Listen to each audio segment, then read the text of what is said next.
Bueno, retomamos. Dentro de los organizadores grupales de ANSIE tenemos fantasma, circulación y resonancia. ¿A qué les suena? Fantasmas tiene que ver con las fantasías que rondan en ese grupo, ¿no? La circulación tiene que ver con esto que ocurre cuando uno lo siente como que hay algo que está latente que no se dice. Y la resonancia tiene que ver con cómo resuena en uno, ¿no? Entonces, por ejemplo, venimos todos, cada uno viene con sus fantasmas, con sus personajes internos a un grupo, y dentro de ese grupo van a ir resonando diferentes fantasías. Y esas diferentes fantasías se van a manifestar. Y si bien por ahí no es la fantasía de todos, se va a manifestar en todos de acuerdo a la resonancia que tenga cada uno. Después también él habla del grupo como espejo. El grupo como espejo, ¿qué es? Esto de ver al grupo como un espejo como facetado. Yo voy a ver en cada uno de mis compañeros una parte de mí, una parte que resuena conmigo, algo que cada uno de mis compañeros me está mostrando. No todos van a mostrar lo mismo y no con todos voy a resonar de la misma manera. Entonces, el grupo como espejo es esto, mostrarme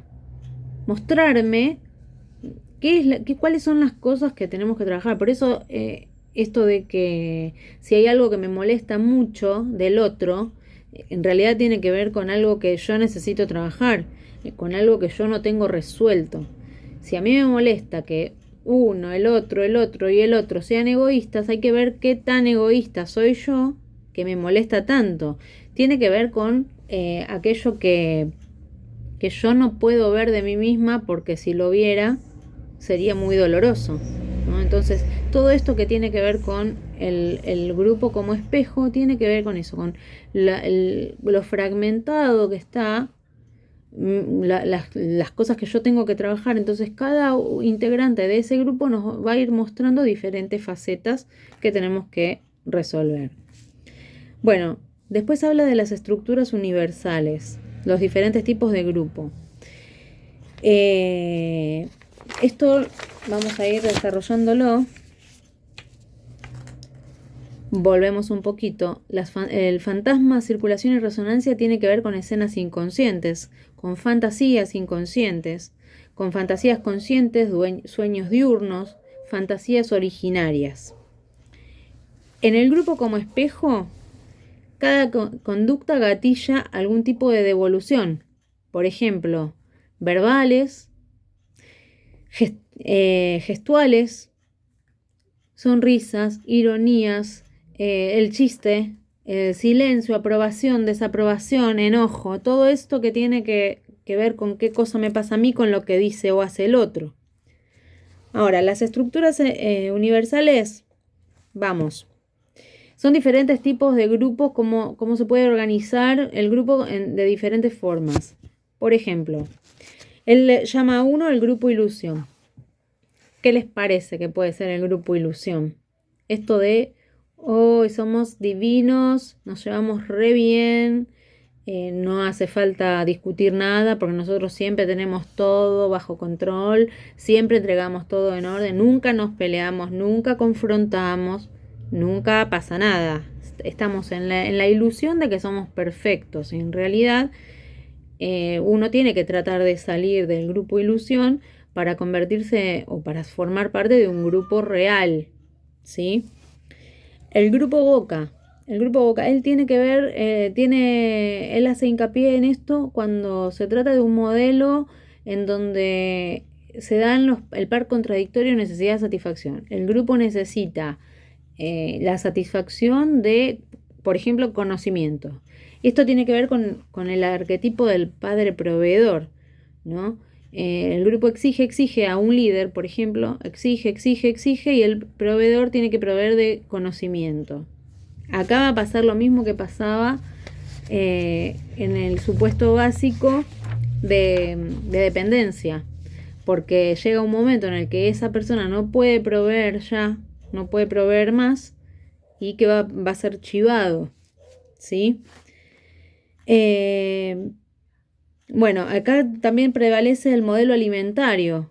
El grupo puede llegar a comerse a ese líder, a comérselo en el sentido de que ya lo absorbió tanto que ya esa persona no tiene más nada para ofrecer. Entonces ahí es donde va a ser chivado por el resto del grupo. Bueno, también tenemos el fantasma de rotura.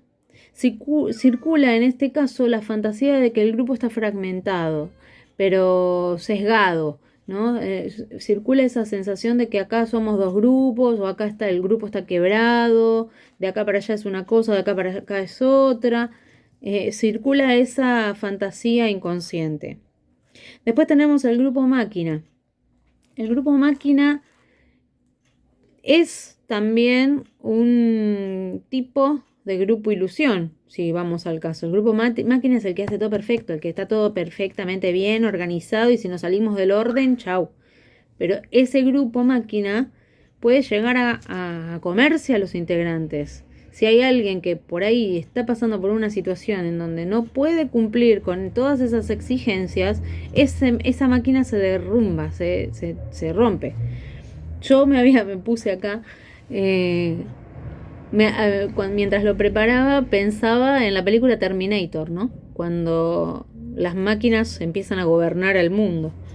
Y esto sería el grupo máquina. Cuando el grupo ya deja de ser grupo y empieza a funcionar de manera tal que el grupo gobierna las acciones de los integrantes. El grupo ya pasa a una exigencia tal que ya no podemos siquiera observarnos a nosotros, que ya lo único que tenemos que hacer es responder a todo esto, a todas estas exigencias.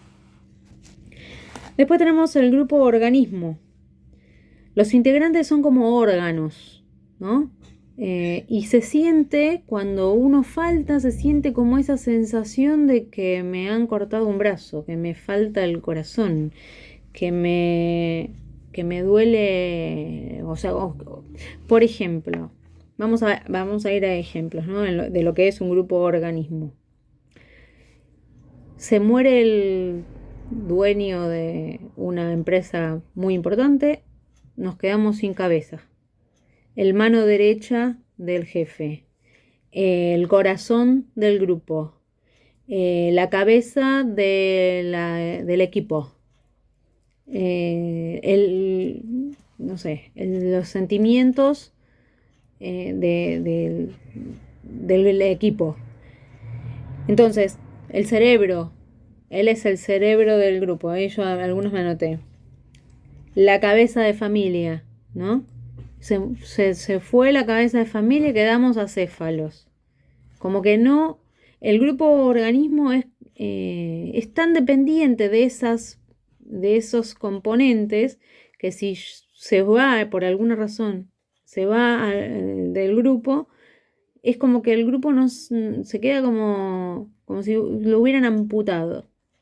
Y es muy complicado esto, porque siempre, si hablamos de adaptación activa a la realidad y somos un grupo organismo, no vamos a poder adaptarnos activamente. Va a ser pasivo. Bien. Después tenemos el fantasma de la muerte del padre. Esto tiene que ver con, por ejemplo, sectas religiosas, empresas, cuando el líder muere o desaparece. Se genera ese fantasma de desintegración. Por ejemplo, no sé, se muere el Papa, y ¿qué pasa con la Iglesia Católica? Se muere, no sé, no quiero meterme demasiado en este tipo de cosas, pero ¿cuántas sectas religiosas han llegado a matarse todos porque el líder murió, ¿no? Entonces, tiene que ver con eso. El fantasma de la muerte del padre hace que, por ejemplo, ¿no? Porque muchas veces se toma también al coordinador como parte de los organizadores. Supongamos que un coordinador se va. Se fue el coordinador y no nos avisó y no dijo nada. ¿Qué pasa con ese grupo? ¿No? Hasta que logra reponerse de nuevo y darse cuenta de que no hay una muerte del padre, no está el fantasma de la muerte del padre, no es no nos vamos a morir todos si falta ese coordinador. Entonces es importante poder, viendo toda esta cantidad de posibilidades de grupos, salirse de ahí y tratar de siempre ser un grupo lo más real posible, ¿no? Porque es necesario que cada uno pueda hacer personal e individual y grupalmente su propio proceso. Voy a cortar el video.